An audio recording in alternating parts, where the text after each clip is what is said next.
தமிழ் மக்களுக்கு வணக்கம். தமிழக சட்டமன்றத்துடைய கூட்டத்தொடர் 3ஆம் நாளான இன்று நாளையோட முடியுது.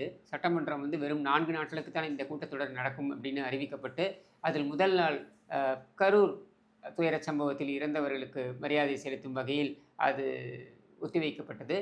அடுத்து 2ஆம் நாள் பார்த்தோம்னாக்கா, நேற்று கரூர் சம்பவம் குறித்து கவன ஈர்ப்பு தீர்மானத்தை சட்டமன்றத்தில் நம்மளுடைய எதிர்க்கட்சி தலைவர் திரு எடப்பாடி பழனிசாமி அவர்கள் கொண்டு வர, அவரை பேச விடாமல் தடுத்தது அப்படின்றதுதான் முக்கியமானதாக பார்க்கப்பட்டது. இன்னும் சொல்ல வேண்டுமென்றால், ஒவ்வொரு ஊடகத்திலும் இது விவாத பொருளாகி இருக்க வேண்டும்.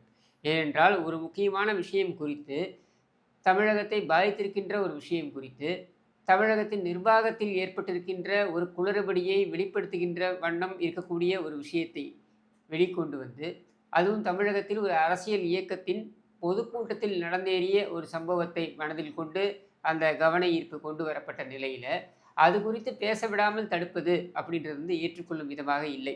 இது வரைக்கும் பார்த்தீங்கன்னாக்கா, சட்டமன்ற கூட்டத்தொடரில் வரலாறு காணாத வகையில் எதிர்க்கட்சி தலைவர் பேச முற்படவே கூடாது, அப்படியே பேசினாலும் அவர் பேசுவது துண்டிக்கப்படும் அப்படின்ற ஒரு இந்த நேரலை துண்டிக்கப்படும் அப்படின்ற ஒரு துர்பாக்கியமான ஒரு சூழல் இங்கே நிலவுகிறது அப்படின்றத நம்மால் பார்க்க முடிகிறது. நேற்று அந்த கவன ஈர்ப்பு தீர்மானத்தில் பார்த்தீங்கன்னாக்கா, பல முக்கிய கேள்விகள் அரசாங்கத்தை நோக்கி வைக்கப்பட்டது. அதை திசை திருப்ப வேண்டும். தேசிய ஊடகங்கள் அதை கையில் எடுத்து விடக்கூடாது. தேசிய ஊடகங்கள் அதை கையில் எடுத்தால் தேசிய அளவில் இந்த நிர்வாக சீர்கேடு என்பது சந்தி சிரிக்கும் அப்படின்ற ஒரே காரணத்திற்காக சம்பந்தமே இல்லாமல் இவர்களாக ஒரு செய்தியை கசிய விட்டார்கள். இது இந்த பெண் நிறுவனம் மற்றும் மற்ற நிறுவனங்கள்லாம் சேர்ந்து திமுகவுக்கு ஊழியம் செய்து கொண்டிருக்கின்றன அல்லவா? இந்த நிறுவனங்கள் இவங்க ஒரு செய்தியை கசிய விடுறாங்க. என்ன அப்படின்னாக்க, ஹிந்தி எல்லா விதத்திலும் தடுக்கப்படும். அதாவது ஹிந்தி பாட்டுக்கள் யாரும் கேட்கக்கூடாது, ஹிந்தியில் யாரும் பொதுவில் பேசக்கூடாது, இது போன்ற ஒரு சட்டத்தை கொண்டு வர இருப்பதாக, அதை தீர்மானமாக கொண்டு வர இருப்பதாக இவர்களாக ஒரு செய்தியை கசிய விடுகிறார்கள். இந்த செய்தியை இங்கே கசிய விட்டு இதை அப்படியே நேஷ்னல் மீடியா எடுக்க சொல்கிறாங்க. இதை முழுக்க முழுக்க நீங்கள் விவாதியுங்கள் என்று விட்டு விடுகிறார்கள். ஏன் அப்படின்னா, இந்த கரூர் சம்பவம் குறித்து விவாதம் ஆகக்கூடாது அப்படின்றது தான் அவங்களுடைய திட்டம். அதனால் அதை கசிய விட்டு அதுக்கப்புறம் பார்த்தீங்கன்னாக்கா, சாயந்தரமாக இவங்களா ஒரு அறிக்கை, மறுப்பு அறிக்கை, அப்படி எந்த திட்டமும் கிடையாது அப்படின்னு சொல்லிட்டு. இதில் நீ கூர்ந்து கவனிக்க வேண்டியது என்னென்னா, முழுக்க முழுக்க ஒரு முக்கியமான சம்பவத்திலிருந்து மடைமாற்றம் செய்ய வேண்டும் என்பதற்காக இந்த ஒரு பொய்யை இவர்களாக கசிய விட்டு அது பொய் அப்படின்னு சொல்கிறாங்க. இதை நான் பல முறை பதிவு பண்ணியிருக்கேன், திரும்பவும் ஒரு முறை பதிவு பண்ணுறேன். இந்த சோஷியல் மீடியாலாம் இல்லாத காலத்தில் பார்த்தீங்கன்னாக்க, நம்ம கருணாநிதி கையில் எடுத்த யுக்தி தான் இது. என்னென்னா, அவராக ஆட்களை விட்டு அப்போல்லாம் இந்த மாதிரி செய்தி தகவல்கள்லாம் வாட்ஸ்அப் இந்த மாதிரிலாம் கிடையாது, தூர்தர்ஷன் மட்டும்தான் இருக்கும். அப்போ செய்தி என்பது கசிவது அப்படின்றது ரேடியோவில் கேட்டால் உண்டு செய்தி, இல்லை டிவியில் பார்த்தா உண்டு. டிவியில் எப்போவாவது தான் செய்தி வரும், பிரேக்கிங் நியூஸ்லாம் கிடையாது. இப்போல்லாம் போடுறாங்க இல்லையா, பிக் பிரேக்கிங் நியூஸ் அப்படின்னு நிமிடத்துக்கு நிமிடம் போடுறாங்க பாருங்கள். அப்படிலாம் அப்போல்லாம் கிடையாது. அப்போது என்ன பண்ணுவாங்கன்னா, ஒரு ஆட்களை விட்டு இவர்களாக இந்த காலிப்பயல்கள், திமுக காலிப்பயல்களை விட்டு சாக்பீஸில் கலைஞர் மரணம் அப்படின்னு சாக்பீஸில் எழுதிடுவான். இதில் அந்த பஸ்ஸில் அந்த 4 பஸ்ஸில் எழுதினான்னா, அந்த 4 பஸ்ஸு ஒரு 4 ஸ்டாப் போச்சுனாக்கா, அங்கே இருக்கிற ஒவ்வொரு ரோட்டில் ஒரு பொறுக்கி இருப்பான்ல, திமுக பொறுக்கி. இந்த பொறுக்கி என்ன பண்ணுவான், கடையை உடைக்கிறது, கடையை மூடுன்றது, கலாட்டா பண்ணுறது, பஸ் மேலே கல்லை விட்டு எரியுது, இதெல்லாம் நடக்கும். இதெல்லாம் நடந்து முடிந்த பின்னால் கருணாநிதியிடமிருந்து மாலை ஒரு அறிக்கை வரும். உடன்பிறப்பே, ஒழுத்தம் பருப்பே, சில நாசகாரர்கள் நான் இறக்க வேண்டும் என்று நினைக்கிறார்கள், அதனால் இப்படியான ரகசியத்தை, இப்படியான ஒரு வதந்தியை, ரகசியம் கிடையாது, வதந்தியை பரவி விட்டார்கள், இந்த விஷமக்காரர்களை நான் கண்டிக்கிறேன், இது வதந்தி, நீ நம்ப வேண்டாம், எனக்காக நீ உயிர் கொடுக்க துடிக்க வேண்டாம் அப்படின்லாம் ஒரு கடிதம் எழுதுவார். இந்த கடிதம் வெளில பிரசுரிக்கப்படும். வந்தவுடனே ஆஹா, தலைவருக்கு ஒரு பிரச்சனையும் இல்லை அப்படின்னு இந்த பொறுக்கிகள்லாம் திரும்ப வீடு போய் சேருவார்கள். இது எதுக்காகனா, 2 விஷயத்திற்காக. கருணாநிதியை செய்தியில் வைத்து கொண்டே இருக்க வேண்டும் என்றால் தமிழகம் மொத்தமாக மறந்து விட்டது. அடுத்து எவனாவது விவசாயக்காரன் போய் சொல்லியிருப்பான், செத்து போகிற மாதிரி அப்பப்போ ஒரு நியூஸை வெளில விட்டேன்னாக்க, ஊரே உனக்காக ஒப்பாரி வச்சதுன்னா உன்னோட ஆயுள் கூடும் அப்படின்னு சொல்லிட்டு 2 காரணங்களுக்காக இதை செய்வார். அது மாதிரி தான் அதை அப்படியே கருணாநிதி அன்றைக்கு என்ன ஆரம்பித்தாரோ அதை அப்படியே தொடர்கிறார்கள் அவருடைய வழித்தோன்றல்கள். அன்றைக்கி எப்படி மேகலா பிக்சர்ஸோ இன்றைக்கி சன் பிக்சர்ஸ், ரெட் ஜெயின் அந்த அளவுக்கு போயிட்டுருக்கு இல்லையா, அது மாதிரி தான் இதுவும். இதைத்தான் தொடர்ந்து கொண்டிருக்கின்ற கருணாநிதித்தனம் அப்படின்னு நம்ம சொல்கிறோம். 4 தலைமுறைகளாக தொடர்ந்து வருகின்ற கருணாநிதித்தனம்.